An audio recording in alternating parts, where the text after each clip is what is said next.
अनागोरी तीर माया रे अनागोरी तीर माया रे और कन्या डोलवत कहाँ जावे हो अनागोरी तीर माया रे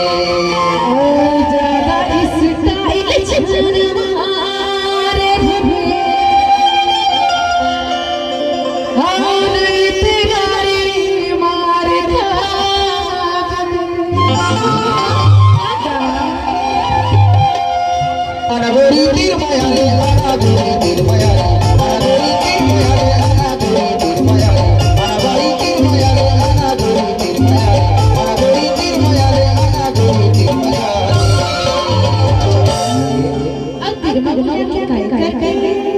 कन्या डोलवत कहाँ जावे हो अनागोरी तीर माया रे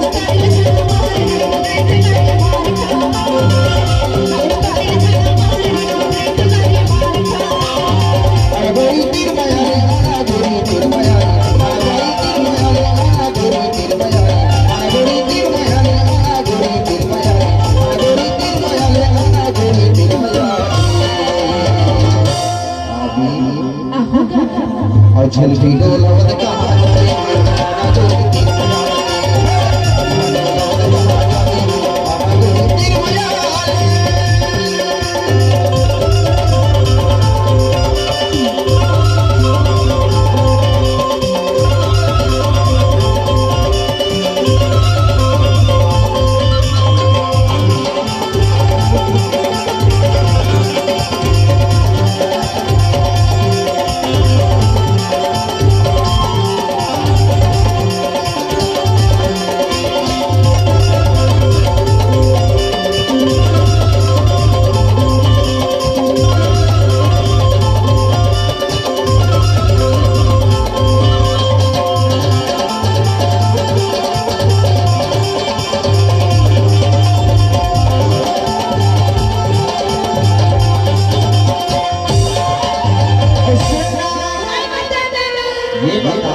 आसो अपन बारी में का लगा है आसो हां हां मैं हलौती लगा है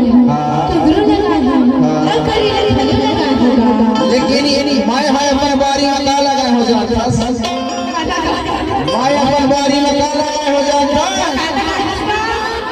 कि फाटा फारे है बारी में करिया ओ बारी में करिया फाटा फारे है बारी में करिया ओ बारी में करिया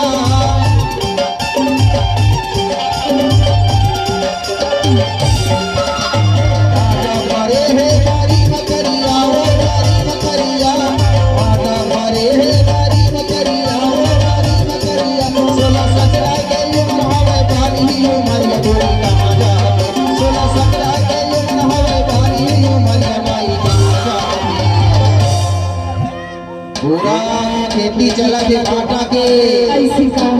लेकिन 16-17 की उम्र है बारी ही उमरिया बाई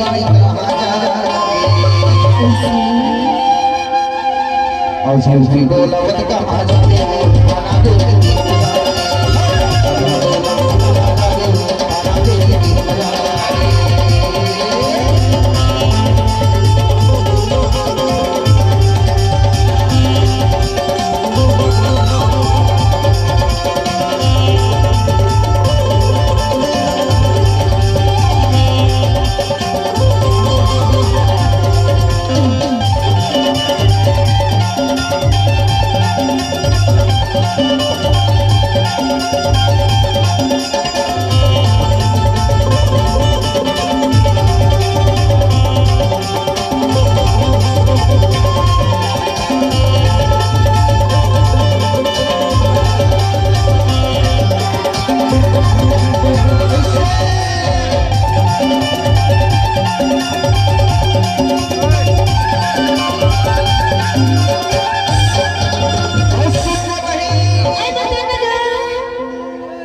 अपन घर में आज मैं का करते हो चाचा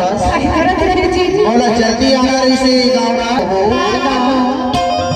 रोटी बनावत रहे हो तो का हो गई चाचा तावा के रोटी तावा में जरी गयो तावा में